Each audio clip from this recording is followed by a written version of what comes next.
1. So this was a very weird experience I had with my girlfriend as we were walking our dog around the block a couple of months ago. I remember it very vividly, and we have talked about it several times without understanding what we saw. Our dog did not want to go down this street. He was being very strange, but he hadn't gone poop yet, so we pressed on around the corner of the street. Almost the second we got around the corner, it started. I sensed or heard something and was actually looking backward. Bad senses, apparently. I missed the initial view, but saw plenty. The strangest thing about this was it was silent outside. We live just outside a major city. It comes off as suburby, but 2 roads down are loud drug-filled streets. So my girlfriend makes a startled noise and I turn my head back. It's dark with few streetlights, but we see what we assume is a coyote. Too tall for a dog and scraggly. Don't worry, it gets weirder. The coyote has a cat by the throat. We startled and interrupted what was happening. The cat bolts right then, zero noise, no squeals, no hiss, nothing. The dog or coyote walks away from us and down the street in the direction we would be heading. I can see him prance down the road but never get a good look. He never ran or anything, just a fast walk. Our dog was petrified during this day, by the way. He never barked, ran after, or anything. He's a corgi, and they bark constantly. He probably knew he was no match, but that never stopped his barks.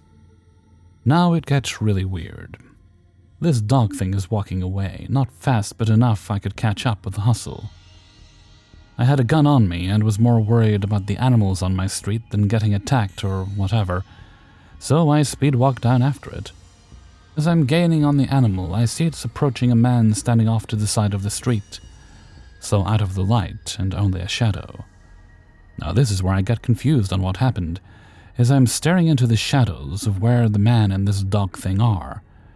I could tell the animal was not frightened of the man, so in my head, I'm thinking like, WTF? Is that this guy's pet? And just wanted to ask what it was.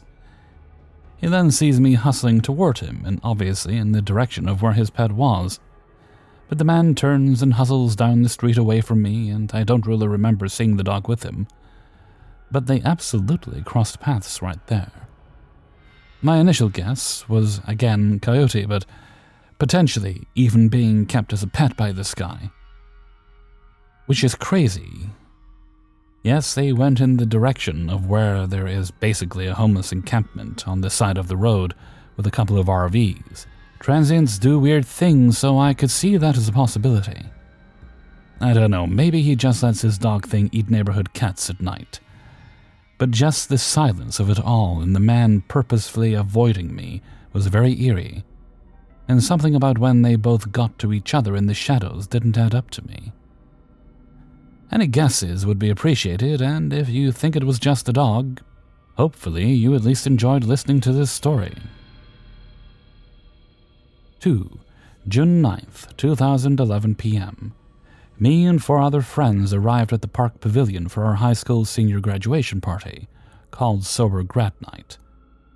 They have it because a lot of kids in our town of 11,000 at the time have died in drunk driving accidents on the highway or the country roads.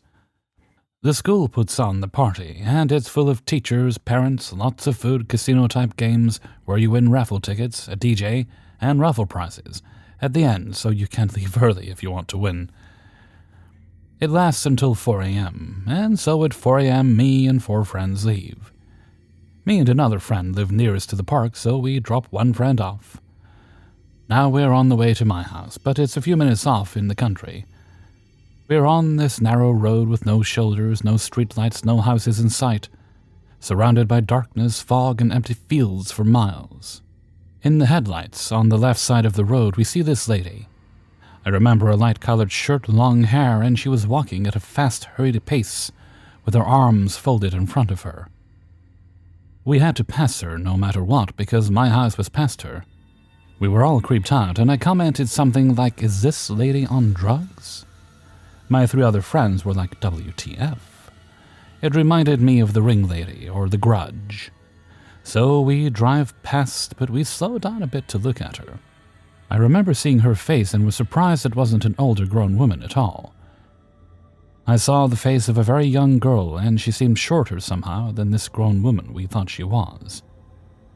We pass her and start talking about what we should do. I figured she was lost and we should at least ask if she needed help or a ride. We also were worried a drunk driver may hit her. There is no light out there. We pull up next to her and asked if she needed help. She says she was at a party and left and was trying to get back to town. I told her she was walking the wrong way and would get lost and we could take her to town if she wanted a ride. She says yes and gets in the back. She is sitting in the middle next to me and my other friend. Town is just a few minutes away and we start talking to her. She looks about 15, 16. She has long brown hair, it's kind of curly. She says she goes to our high school, but we've never seen her before.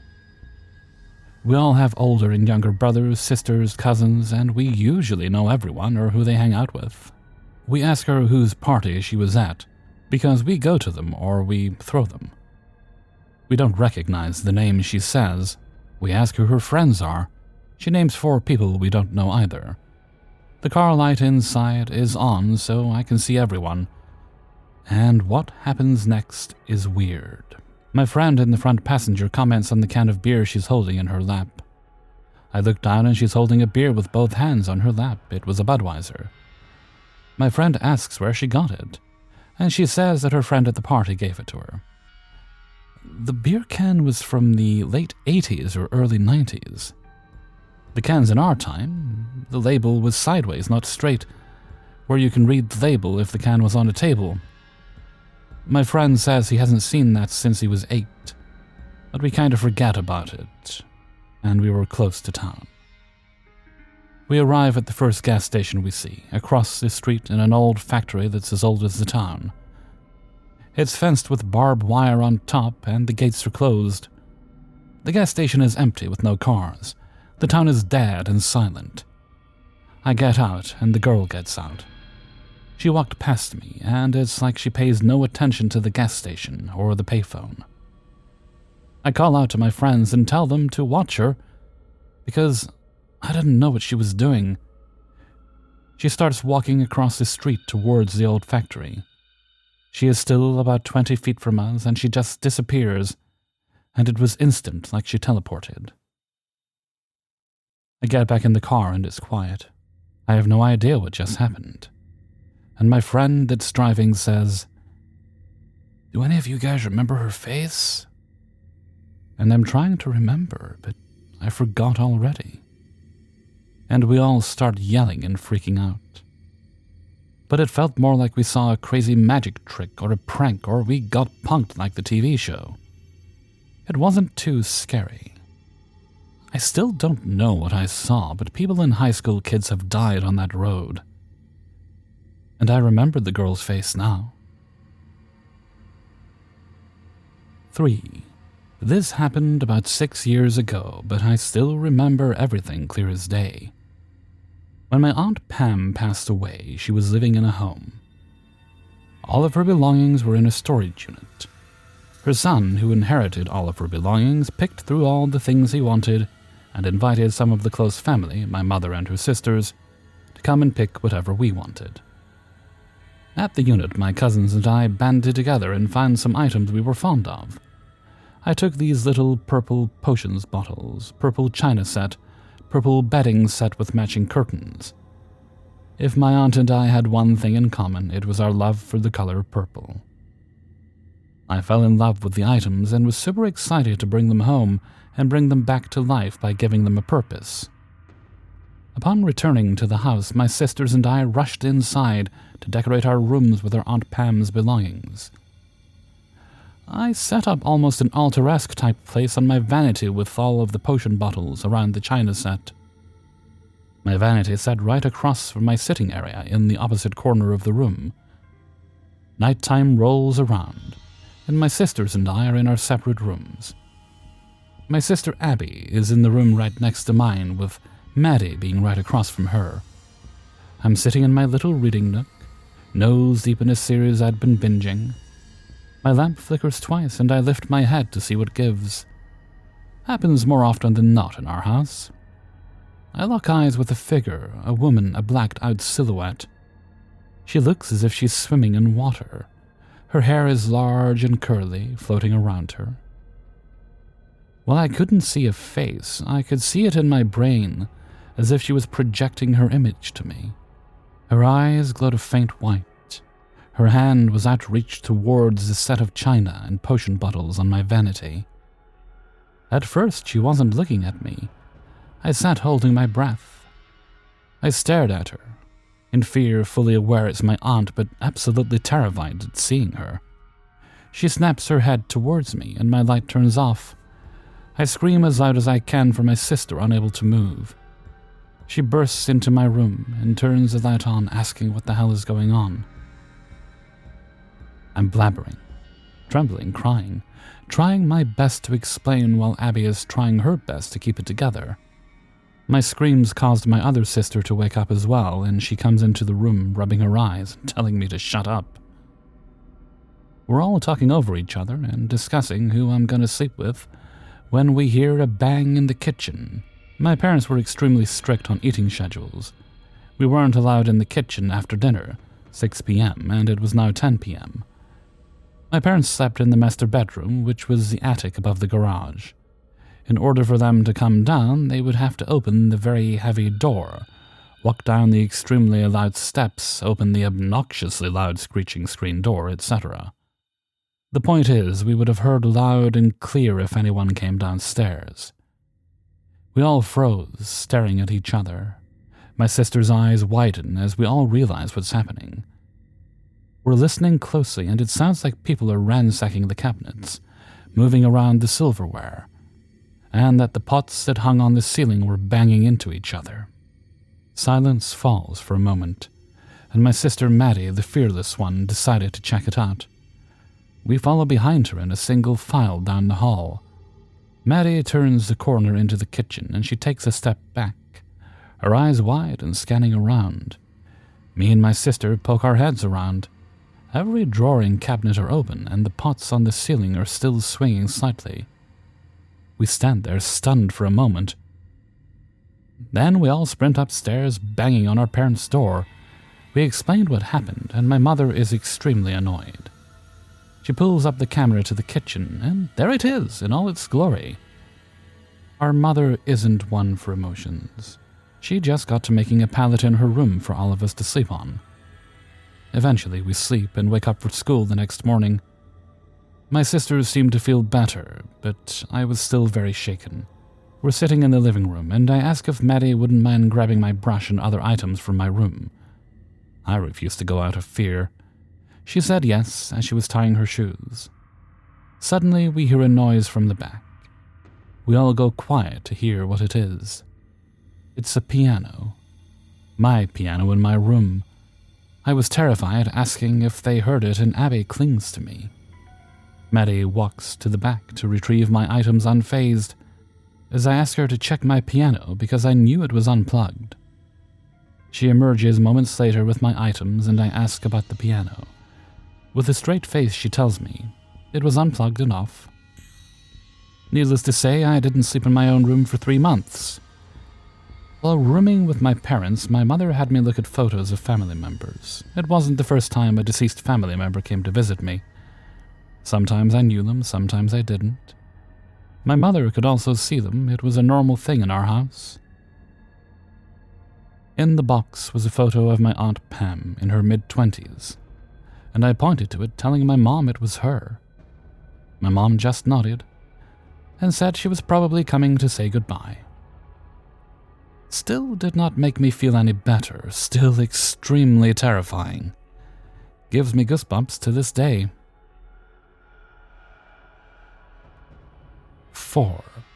It's been a little while since I wrote about my house that may or may not be haunted. It's haunted. And the latest incident is definitely worth writing about. What happened defies rational explanation, and what's even better, I have a witness, my fiancé. So at least I know I'm not losing my shit. If you want to read some earlier events, Please see some of my earlier posts on Reddit.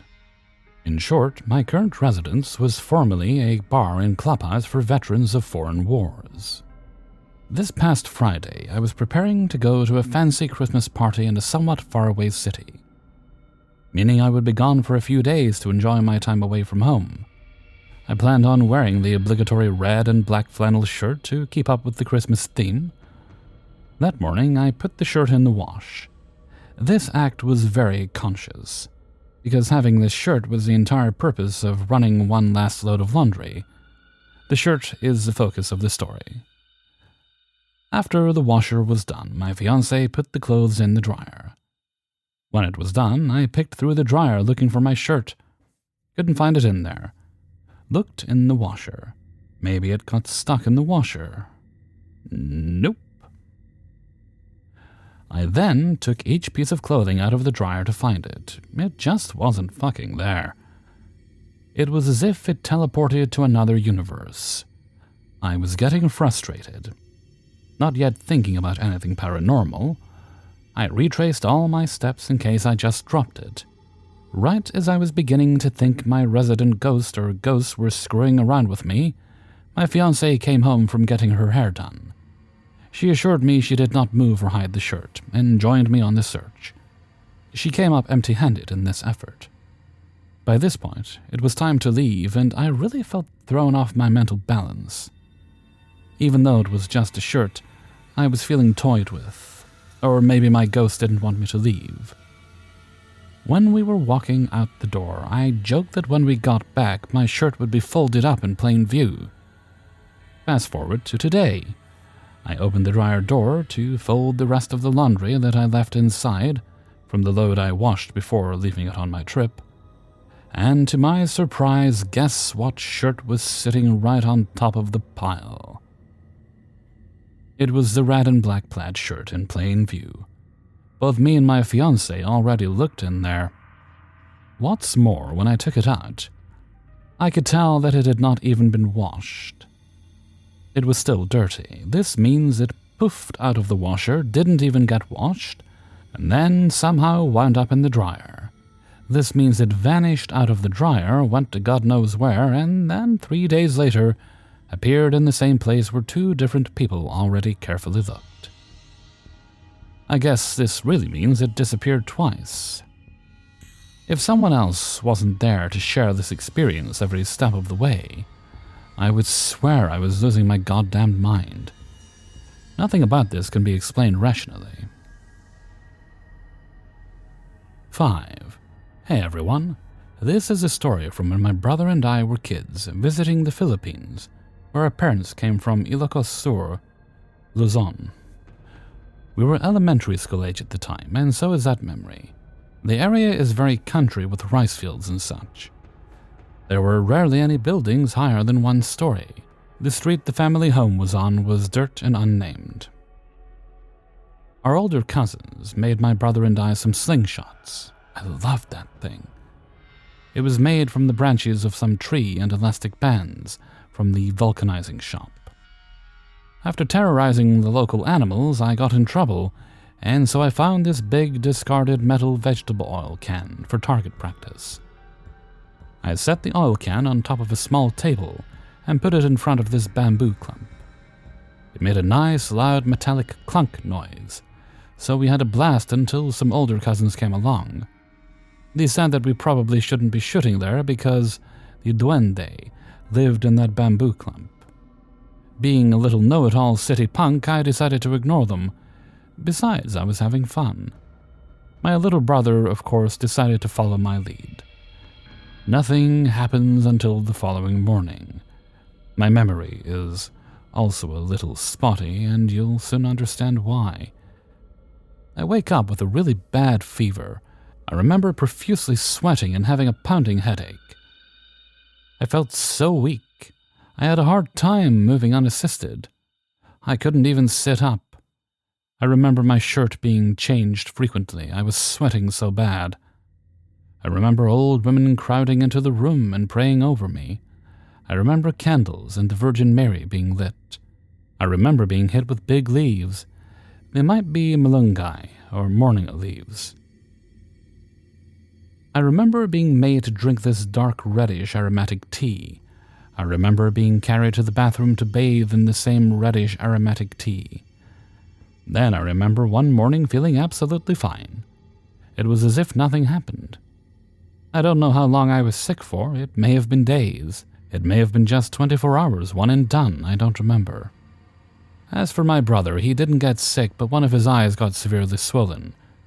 It was like he was smuggling a cue ball behind that thing. He said it didn't hurt when I asked him. His vision wasn't impaired. But boy, did that thing get huge. No one really knew what to make of it, and were kind of freaking out until Grandpa came to the rescue. He came with this small vial of rose oil that he put on top of the swollen area. The following morning it was completely gone. Her grandpa said he went to the bamboo clump with the rose oil and asked the duende for forgiveness for his dumbass grandsons. He prayed there for hours until he felt like something happened, and that's when he came back with the rose oil. At least that's what people said when I asked when I got older. They also said my brother's eye got swollen because he accidentally hit the duende in the eye while we were doing our target practice. Even though this happened 2 decades ago and that bamboo clump no longer exists, I still treat that area with reverence and respect. I will greet and say my farewells to the duende every time I pass through there, because you never know, and it's the right thing to do. Hey everybody, Hellfreezer here, and thank you very much for listening to Paranormal Stories, episode 306. And thank you very much to everybody who allowed me to use their stories in this video. Before you go, please do hit the like button and share the video with friends and family. Thank you kindly. Alright, let's see. Let's move right along to Hellfreezer's question of the day. And today's question is: if you came with a warning label, what would your warning label say? For example, mine would say, "Caution, bites, mollify with cookies." Or, "Beware, do not approach within the first 30 minutes of waking." What would yours say? Any advice you want to give to people, or just something funny? Please leave your answers in a comment below. And with that, I'm going to head off for now. Almost food time, I think. So until next time, thank you very much for listening, and take very good care of yourself.